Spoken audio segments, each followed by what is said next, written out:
जामखेड शहरात स्वच्छतेचा इतका बोजवारा उडाला आहे की यातून कोणतीही शाळा, विद्यालय, मंदिर, बाजारतळ, बँका तसेच शासकीय कार्यालय सुटलेले नाहीत। याबाबत आपल्या जामखेड शहराचे आघाडीचे न्यूज नेटवर्क नगर विजन न्यूज नेटवर्कच्या माध्यमातून आज दिनांक 29 जुलै रोजी जामखेड शहरातील विविध ठिकाणांचा आढावा घेतला असता जामखेड शहरातील रयत शिक्षण संस्थेचे नागेश विद्यालय हे सर्व बाजूंनी घाणीने वेढले असल्याचे दिसून आले। त्यामुळे या शाळेत शिक्षण घेणाऱ्या मुलांचे आरोग्य व शैक्षणिक भवितव्य धोक्यात आले आहे। तसेच तपनेश्वर भागातील जिल्हा परिषद प्राथमिक शाळेत तर दलदलच झाल्याचे चित्र दिसत आहे। या ठिकाणी 1ली ते 6वी तसेच अंगणवाडीचे अनेक मुली शिक्षण घेत आहेत। याबरोबरच महावितरण कंपनीचे उपकार्यकारी अभियंता कार्यालय, तलाठी कार्यालय, ग्रामीण रुग्णालय, पंचायत समिती कार्यालय, मुलींचे शासकीय वसतिगृह, ज्या कार्यालयाची शहरात स्वच्छता करण्याची जबाबदारी आहे ते नगर परिषद कार्यालय, दुर्गा माता मंदिर, बाजार तळावळी, भाजी बाजार यासह अनेक ठिकाणी घाणीचे व दुर्गंधीचे साम्राज्य पसरले असून नगर परिषद प्रशासनाचे याकडे पूर्णपणे दुर्लक्ष असल्याने नागरिकांचे आरोग्य धोक्यात आले आहे। शहरातील अनेक नागरिक व पक्ष संघटनांनी आंदोलनाचे इशारे देऊन व अर्ज विनंत्या करूनही काहीच उपयोग होत नसल्याने मुख्याधिकारी याकडे कधी लक्ष देतील असा प्रश्न सर्वसामान्य जामखेडकरांमधून विचारला जात आहे। तसेच या समस्यांवर तोडगा न निघाल्यास पदाधिकाऱ्यांकडून आंदोलन करण्याचा इशाराही देण्यात आला आहे। जामखेड शहरामध्ये गेल्या 3 आठवड्यापासून कंटिन्यू पाऊस आहे। जरी पाऊस असला तरी स्वच्छतेची बाब म्हणून नगरपालिकेने त्याकडे लक्ष दिलं पाहिजे, परंतु जेवढे सार्वजनिक ठिकाण आहेत त्या प्रत्येक ठिकाणापुढे एवढी घाण आहे की माणसांनी सार्वजनिक ठिकाणी यावा की नाही अशी परिस्थिती निर्माण झाली। त्या घाणीच्या साम्राज्याने त्या ठिकाणी जाणारा प्रत्येक माणूस आजाराला सामोरं जाण्याची शक्यता आहे आणि प्रशासनाचं, सीओचं आणि त्याच्या कार्यालयाचं या गोष्टीकडे लक्ष नाही। गेल्या 3 वर्षापासून नगरपालिकेचे इलेक्शन न झाल्यामुळे त्या ठिकाणी अधिकारी हे राज्य चालवतात आणि अधिकाऱ्यांच्या हातात असताना आणि हजारो लाखो कोटी रुपये खर्च होत असताना आरोग्याची सोय म्हणून त्या ठिकाणी स्वच्छतेकडे महत्त्व दिलं जात नाही। बऱ्याच ठिकाणी स्वच्छतेचा बोजवारा उडाला आहे। जामखेड शहर हे शहर नसून घाणीचं साम्राज्य असलेलं ठिकाण आहे असं लोकांचं मत आहे आणि ह्या घाणीच्या साम्राज्यामुळं जामखेड तालुक्यात येणाऱ्या लोकांची संख्या घटत चाललेली। एवढी संख्या घटत असताना सीओ किंवा त्यांचे सक्षम अधिकारी या साम्राज्याकडे घाणीकडे लक्ष देत नाहीत। सीओने जर या साम्राज्याकडे लक्ष दिलं नाही, या घाणीकडे लक्ष दिले, शहर स्वच्छ ठेवण्याचा प्रयत्न केला नाही तर त्यांच्या विरोधात काहीतरी विचार केल्याशिवाय पर्याय नाही किंवा नगरपालिकेच्या विरोधात आंदोलन छेडल्याशिवाय पर्याय नाही असं मला वाटतं। जामखेड शहरामध्ये पूर्ण दुर्गंधी आहे। पावसाळ्याचे दिवस आहेत। पावसाळ्याचे दिवस असताना नगर परिषदेचे पूर्ण दुर्लक्ष आहे। शिव व कर्मचाऱ्यांना तक्रार देऊन सुद्धा तक्रारीचं निवारण होत नाही। आम्ही त्यांना उपोषणाची नोटीस दिली आहे। कुठं पाहिले सार्वजनिक ठिकाणी शाळा म्हणा, बाजारतळ म्हणा, पंचायत समिती म्हणा, आरोग्य विभाग म्हणा, बैल बाजार म्हणा, स्वच्छता कुठेच नाहीये। स्वच्छतेच्या अभावामुळे लोकांच्या जीविताला पूर्ण हानी होऊन त्यांना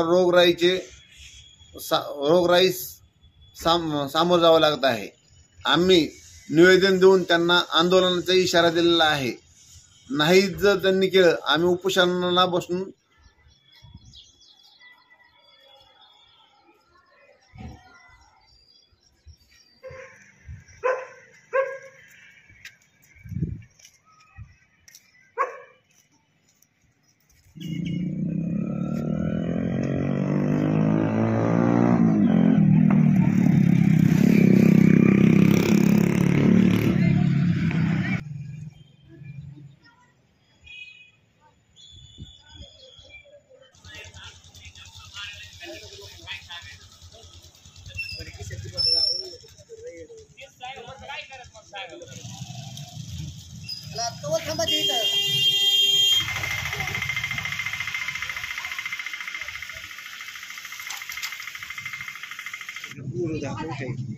आल्या का?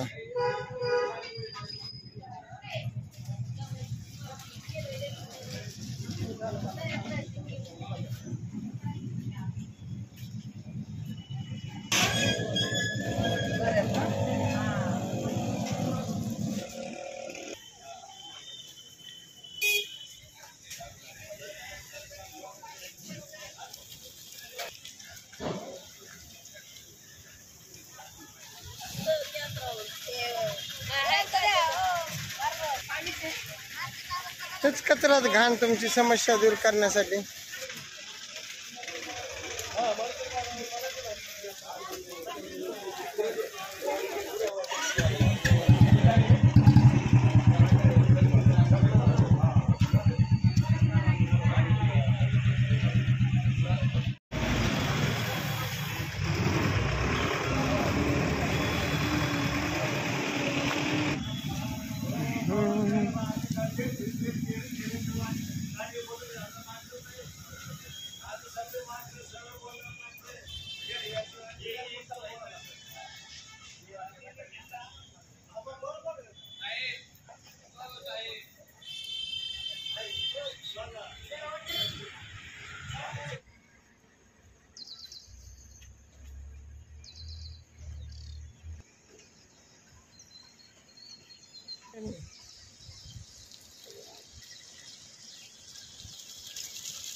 शाळेतले विद्यार्थी अरे ओके.